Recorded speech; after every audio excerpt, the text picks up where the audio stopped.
everyone, so today I'm going to do a book review on Unravel Me by Shatter Me. Moving on to the cover of Unravel Me, I also really like this one because it's frosty, it's white, it's wintry, it's cold, and I feel like it's kind of talking about how Juliette is becoming more confident in herself a little bit, and how she's kind of hardening herself to her surroundings, and she's not very easily broken, and so I feel like this is kind of like the cocooning stage and metamorphosis, if that makes sense, of how she's kind of like in the bunker area underneath, and how she's going to emerge as a better person and as a more confident and stronger person. So this is like her transition into that point, into that form of herself. Alright, so moving on to the actual story, I finally found some post-its and I made a few little notes here.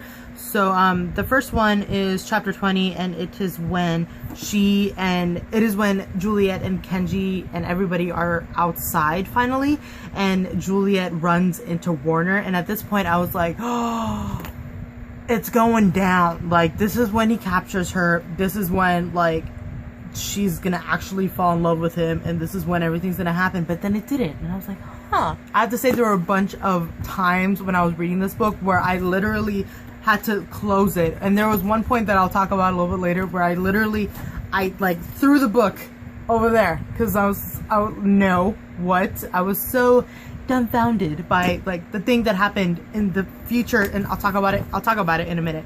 But then the other thing with that point in the book is that Juliette saw that Warner wasn't actually like some menacing evil human that everybody says that he is, because he was like playing with that dog, and she's like, oh, that's so weird, because she didn't want to see him like as a normal human being. She didn't want to see him as anything but like this horrible person that she had known and that everybody has been telling her that she is. So she was really shocked when she saw him like do something nice for this other dog. Alright, so the next post-it is on page 146, and this was like where I just fell in love with Kenji, because he is obviously Juliette's like best friend, and he just tells her up front to knock it off, because she, up until this point, she had been just sulking around, like feeling sorry for herself, feeling bad that she, you know, somehow got Adam hurt, and just moping around and kind of bringing everybody else down.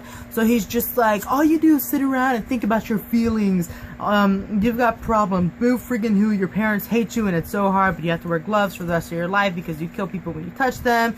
And he's just like, as far as I can tell, you've got food in your mouth and clothes on your back and a place to pee in peace whenever you feel like it. Those aren't problems. That's called living like a king. So yeah, basically Kenji just tells her what's up and is just like, stop soaking around. Like, everybody else is dealing with stuff too. Like, you're not the only one that's going through stuff, and you're not the only one that doesn't want to wake up in the morning, and like, just, you're not the only one. You're not the only one. And I really liked that Kenji was the one that told her this, because I felt like he was the only appropriate person to tell her this, because he's kind of like her best friend. He is her best friend. And I really liked Juliette a lot more from here on out, and I had liked her already, but she was just very depressing kind of, and from here on out she didn't get all defensive when Kenji told her this. She was just like, okay, well, let me stop soaking around and being all sad, and like he kind of opened her eyes to the fact that everybody else was going through something too, and so she just decided that she was going to be there for them rather than just, you know, worry about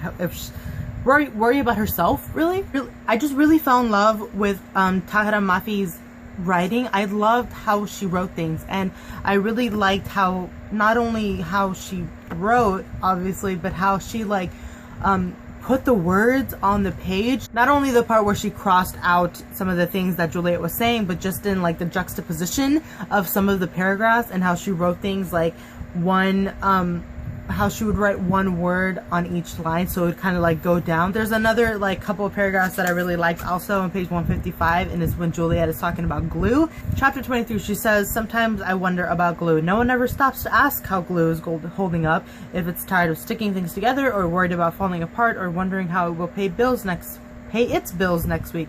Kenji is kind of like that. He's like glue. He works behind the scenes to keep things together, and I've never stopped to think about what his story might be. Why he hides behind the jokes and the snark and the snide. Oh my god. Why he hides behind the jokes and the snark and the snide remarks. Oh my god. What if Shatter Me wrote a like novella in the point of Kenji. Why didn't she do that? I didn't care about Adam's point of view. I would have rathered Kenji. I want to know his backstory. Oh, we need another book about Kenji. Okay, and rant. I kind of just got a little bit crazy about Kenji there. But yeah, I just really liked that beginning of the chapter where she's talking about Kenji and everything. I think that's where she really like appreciates Kenji for everything that he has done for her, for everything that he's done for everybody that's living there. Oh, and that's another thing that I wanted to talk about, was the fact that she has these powers, right? That's where this whole story, that's the whole thing about the story, is Juliette and her powers. And so when I was reading the first book, I'm like, I wonder if she's the only person with powers. I doubt it. And so when she finally got to Castle's his place underground, and she started meeting all of these people, I was like, huh, you're not the only one. There's like a whole X-Men of people down there with powers. One thing that I thought was really funny, and kind of annoying actually, was when Juliette was like being introduced to all of the guys. I understand that she has technically literally been like in prison for a couple years and has been shunned from society for like her whole life basically, but every single time she was introduced to a new guy, she would describe him as like an angel, as like the most beautiful person she's ever seen, like the one British guy and then the guy with the flexibleness, and then she's like, oh my god, that they're all so beautiful. I'm like, relax, Juliette, calm down. And so we get to page 246.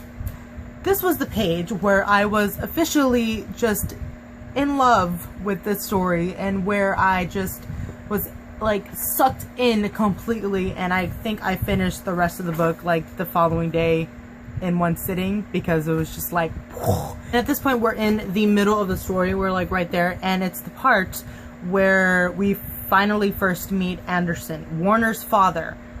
Horrible guy. Let's just put that on the table. He was a horrible dude, very evil. Like, I don't even think there was any good in him. Like, he was horrible. He was a horrible guy. So we're at this part, and Warner and Anderson and Juliette are all in this like perfectly put together house in this whole other neighborhood where everything is like basically torn down. And it's at this part where Anderson really pisses off Juliette and she shoots him in the legs. I was like, yes, go Juliette.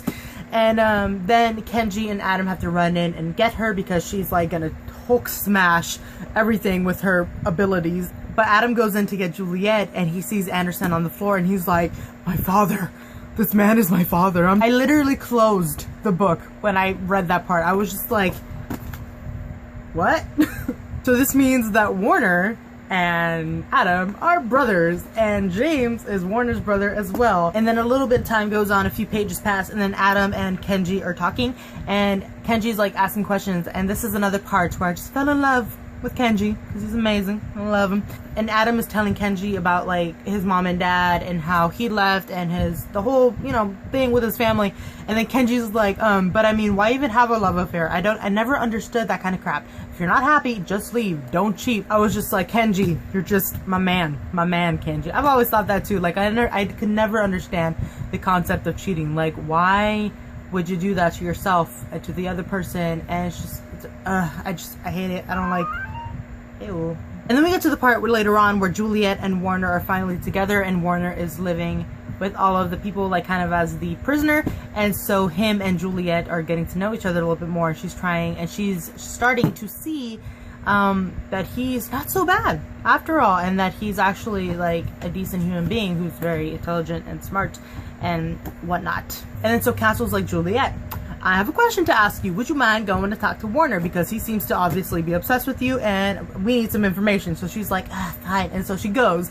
And then Warner brings out that little diary that Juliette was keeping when she was in the mental institution. And so now Juliette's realizing that he like knows her on an even deeper level, because he read the deepest, darkest secrets of hers when she was in that really bad place in the mental institution.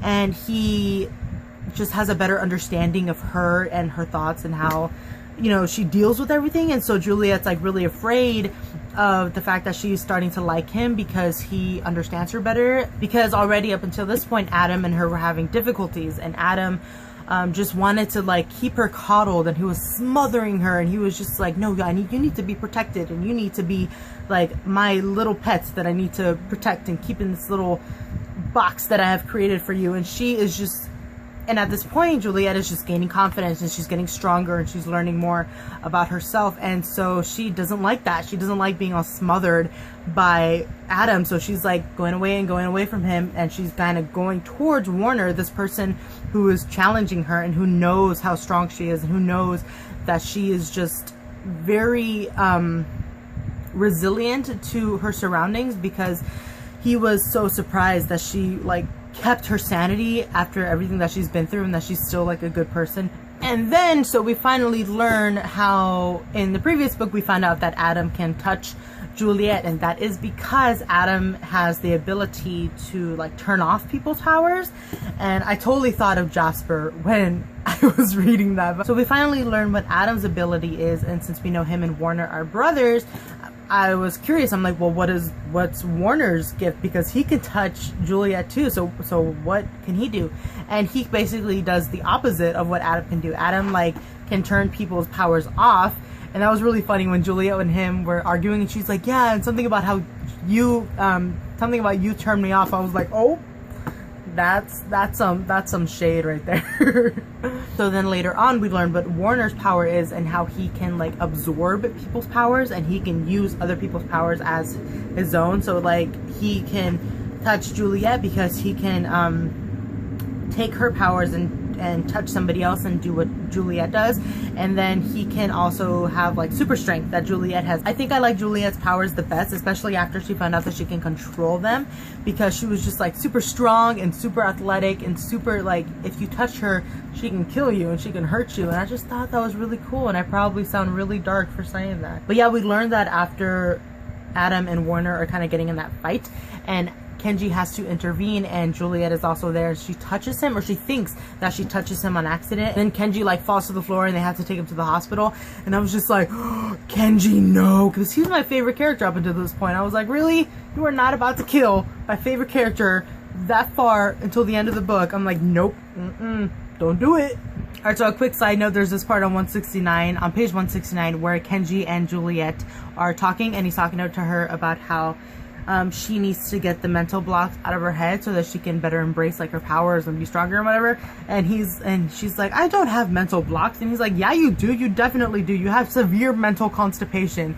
Oh my god. So then I keep reading and I get towards the end of the book and we get to chapter 62. And it was a really interesting chapter to read because we're always seeing Warner as this very like soldier-like rules dun dun dun, and in this one he totally like let go with Juliette. We literally got an entire chapter of Juliette and Warner basically making out. I thought that was hilarious and awesome at the same time. So that was at the end of the book, and it kind of like left me hanging for wanting more of their relationship, which we got in Ignite Me, and I'm gonna talk a lot more about that in my Ignite Me review because it was my favorite book out of the trilogy and it was awesome and I loved it. So my last note that I have here is on the last page, and it is of just Juliette. And so she goes on and she says, today I'm still just a child, but this time I've got an iron will and 2 fists made of steel, and I've aged 50 years. Now I finally have a clue.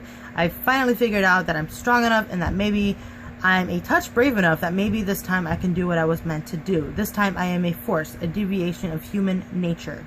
And I was so happy and proud for Juliette at this point in the book at the end, because she's so strong now, she's so confident, and she's finally like become who she was always meant to be and who everybody was always trying to just diminish from her. And it was really cool for her to transform from this just really kind of weak character in Shatter Me and just build and build and build into this very strong and confident young woman that she has now become. And so I was really excited because in a lot of trilogies the character doesn't really get this until maybe halfway or even the beginning of the third book or the last book in the series or trilogy. So I was really happy and excited to read the final book in the trilogy because we were going to get an entire book of this strong and confident Juliette, and I just thought that was really cool. So there's the part in the book where she's kind of having like this internal struggle in her mind, and she says how easy it would be to just clamp down on the world around me, suck up its life force and leave it dead in the street just because someone tells me I should, because someone points a finger and says those are the bad guys, those men over there. Kill, they say. Kill because you trust us. Kill because you're fighting for the right team. Kill because they're bad and we're good. Kill because we tell you to.